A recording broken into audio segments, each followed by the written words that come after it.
Édition 75 est une présentation de la Caisse populaire des jardins de Bécomo. Depuis 1944, 68 ans de fierté à partager. Boulevard Kia et Boulevard Hyundai. Et de vos courtiers Remax Distinction de Bécomo.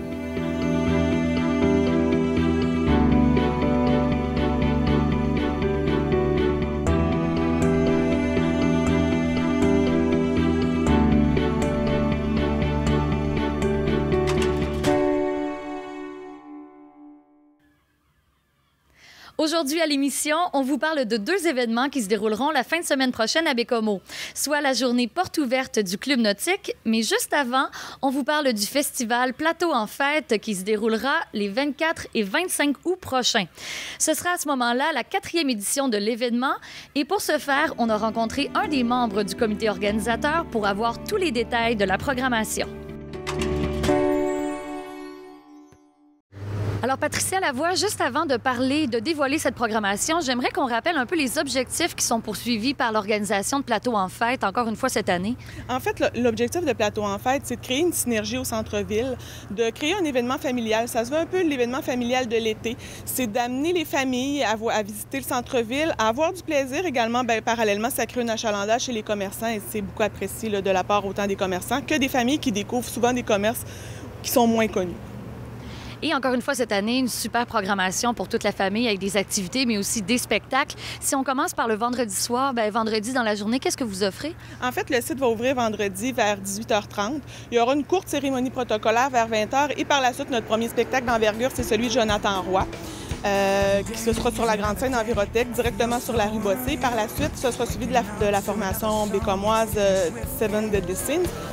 Qui, avec leur musique festive, des instruments de toutes sortes, en fait, on croit que ça pourra vraiment là, casser la baraque, comme on dit. Donc, c'est une formation qui est attendue, dont on a des excellents commentaires.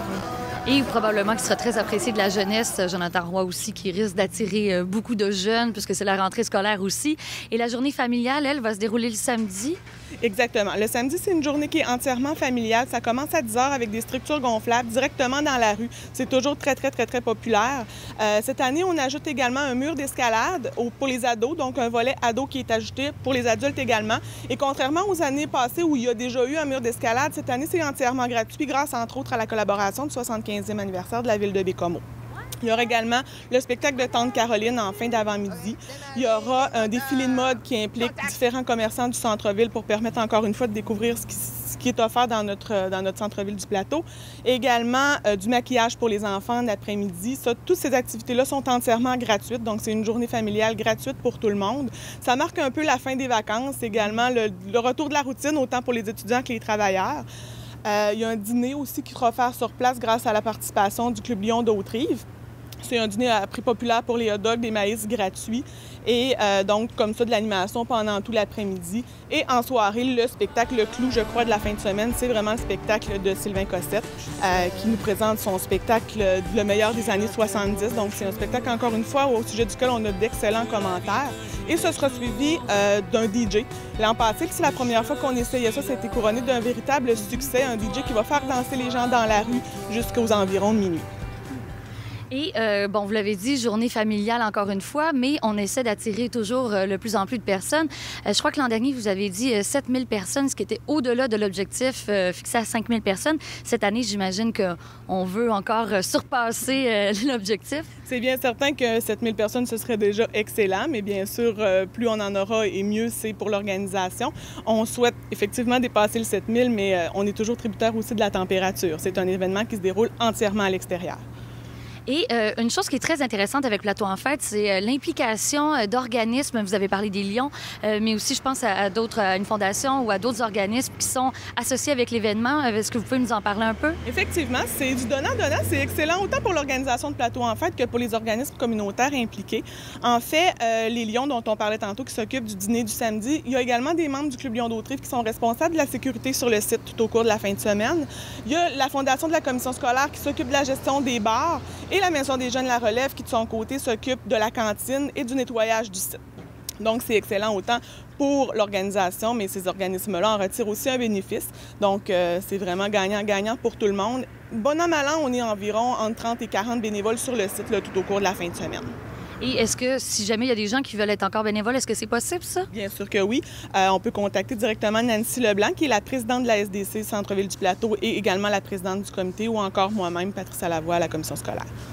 Et pour participer, parce que là, il y a eu une prévente de bracelets qui s'est faite dans le courant des dernières semaines, mais même si on n'a pas de bracelet, on peut participer aux 2 soirées ou à un soir séparément aussi. Effectivement. Donc, il y a eu une prévente au cours des dernières semaines où les gens pouvaient se procurer un bracelet au coût de 10 $ pour toute la fin de semaine. Maintenant, cette prévente-là est terminée, donc ce sera 10 $ par soir, ce qui est quand même un prix excessivement populaire là, pour les spectacles d'envergure qui sont disponibles pendant la fin de semaine. Pour les jeunes de 5, en fait, de 0 à 12 ans, c'est complètement gratuit. Et de 12 à 18 ans, c'est un tarif de 5 $ pour chacune des 2 soirées. Là.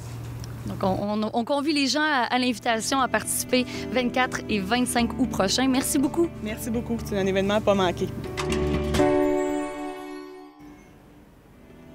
Au retour de la pause, toute la programmation sur la journée porte ouverte du Club nautique de Baie-Comeau.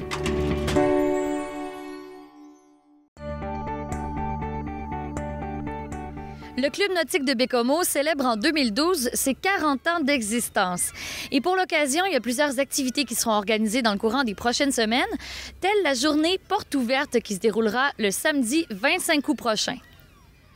Monsieur Yves Proux, le Club nautique de Baie-Comeau célèbre cette année son 40e anniversaire. On le sait aussi, c'est le 75e anniversaire de la ville de Baie-Comeau. Juste avant de parler des activités qui vont être prévues dans le cadre de ces célébrations, j'aimerais que vous me rappeliez un petit peu l'historique du Club nautique de Baie-Comeau parce que ça n'a pas toujours été et ça n'a pas toujours ressemblé à ce qu'on voit aujourd'hui. Non, sûrement pas. Avant, on était complètement de l'autre côté, où Camille Marcoux était jusqu'à les années 83, par exemple. Après, ils ont fait l'enrochement ici. On est depuis 84 ici, dans ce nouveau bassin-là. Et depuis cette année, le nouveau bâtiment qui fait office là, de bâtiment pour le Club nautique, on est très content d'avoir ce bâtiment-là. Et là, il y a une journée très spéciale qui s'en vient le 25 août prochain, une journée porte ouverte. Qu'est-ce que vous proposez comme activité et comme découverte aux gens de la Manicouagan? Bien, le 25, on invite la population justement à venir découvrir nos nouvelles installations, le bâtiment, les pontons. On invite la population à venir voir justement l'aspect nautique. On va offrir aussi des tournées en mer, si le temps le permet, bien sûr. À toute la population, ceux qui vont vouloir s'inscrire.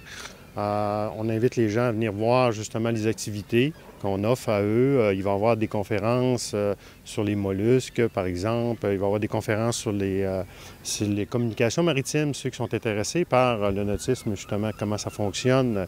Parce que pour les gens qui sont non initiés, est-ce que la voile et l'univers un peu maritime, nautique, ça peut être quelque chose d'assez accessible?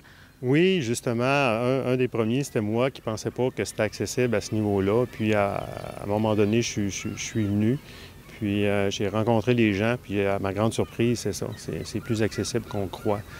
Mais c'est sûr que ça demande des connaissances, mais c'est très minime. Les gens pensent que ça prend des cours de beaucoup d'heures, puis des connaissances. Non, c'est assez simple, finalement.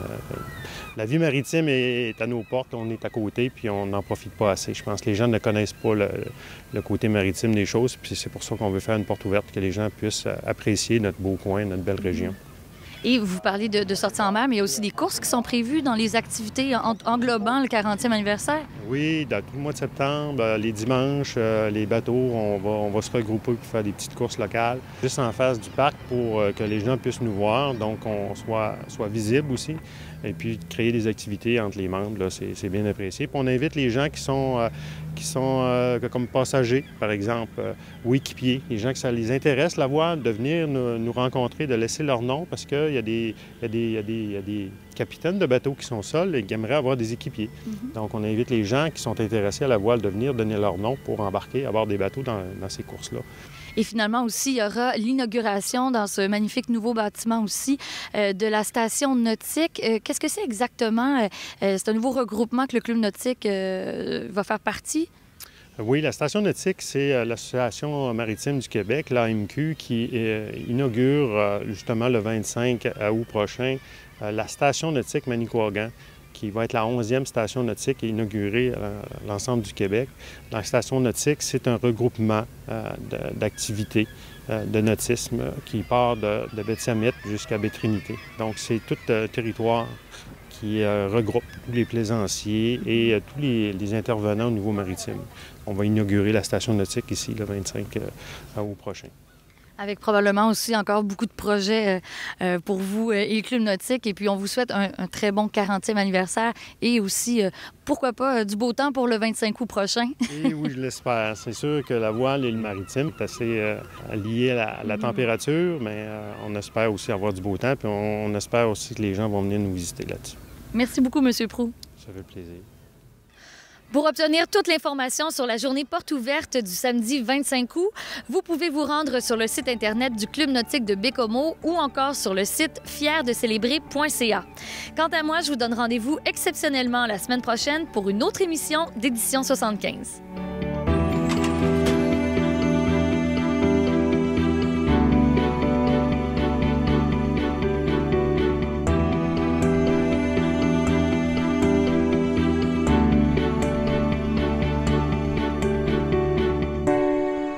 Édition 75 vous a été présentée par la Caisse populaire des jardins de Baie-Comeau. Depuis 1944, 68 ans de fierté à partager. Boulevard Kia et Boulevard Hyundai. Et vos courtiers Remax Distinction de Baie-Comeau.